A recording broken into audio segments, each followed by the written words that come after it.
सिंध में धारियनि हथां सिंधी माण्हुनि जो क़तल थियण का नई ॻाल्हि न आहे। कॾहिं लिसानी तंज़ीम त कॾहिं पठाण त कॾहिं पंजाबी एजेंसियुनि हथां सिंधी माण्हुनि जो रतु वहायो पियो वञे।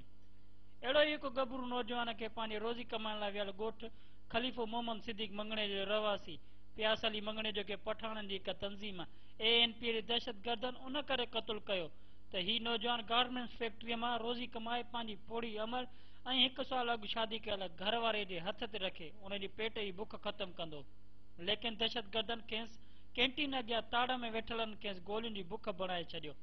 जिस्कम सां ही लाॻापियल नौजवान जो मुड़ खणाए जिसाफ जो मरकज़ी सदर सजाद शर ऐं ॿिया कारकुन संदसि वारसनि सां गॾिजी ख़लीफ़ो मोहम्मद मंगणे जो पहुता त घर में रोज़ राड़ो ऐं पोड़ी अमड़ संदसि वनीअ खे बेहोशीअ जा दौरा पवण लॻा।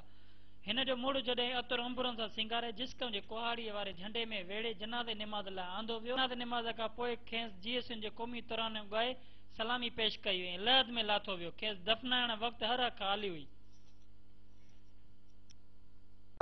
मिट्टी माथे लाया जियो जियो जी जले जियो जियो जी जले जियो जियो जी जले तो खा किया लवाया तो खा